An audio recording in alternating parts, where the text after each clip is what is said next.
Welcome to the use case video for the Algorithm Visualization Vibes, Visual Interpreter of Bytecodes for Educating Students. This video will begin in the hypertext associated with Vibes. Before you start the visualization, it is recommended that you read sections 1 through 4 of the hypertext associated with the JVM simulation. Once you have read the sections, you are ready to begin visualizing the JVM. First, click the link to launch JHabe.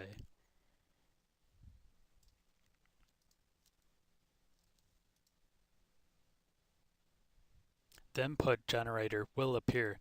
Here you can choose to simulate a hard-coded example or load an example of your own. First, we will choose a hard-coded example.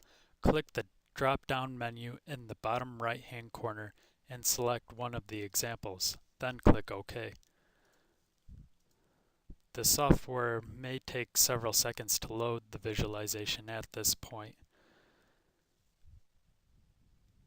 When it appears, you will see the opening snapshot. On the right, there is a pseudocode tab with the list of bytecodes associated with the program you are visualizing.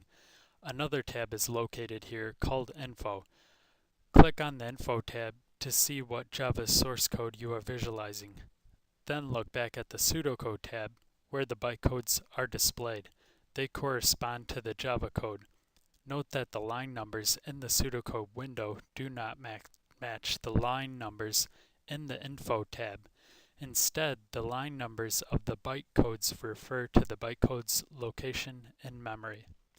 When you are familiar with the code, use the Next button in the lower left-hand corner to step through the visualization. The left section of the screen is a depiction of memory. Each snapshot depicts how memory looks after the execution of one bytecode.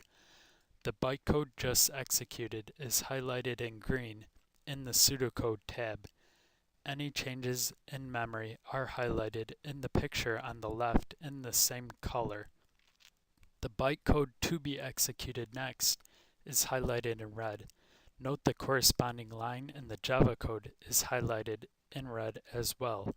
Along the bottom of the screen are step buttons which allow you to proceed backward and forward through the visualization. As you step through the visualization, watch how each bytecode manipulates the different areas in memory.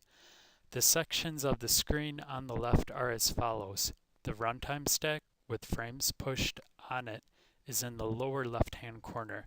Extending from the top element of the runtime stack is a picture of the current frame. It is simply a zoom in on the top of the runtime stack. Within the frame, there is a local variable array and an operand stack depicted. If a new method is called, which occurs in this example at line number 11, the factorial method, the pseudocode window on the right will refresh to show the bytecodes associated with the invoked method. Like the pseudocode window, the frame will be updated to a new color to show the memory allocated for the method call. We will now load on a new example.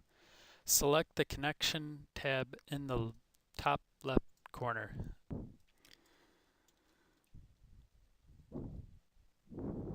Select JVM Simulation and the input generator will appear. This time select Load File and navigate to a Java source file you have prepared. At this point, you can edit the code in the panel in any way you want. Be sure that the file meets the requirements as defined in section 4 of the hypertext. Once satisfied, click OK. If your code does not meet the specification, the visualizer will produce an error. Otherwise, you may proceed as before with the visualization. Thank you for watching the use case video for Vibes, the JVM simulator.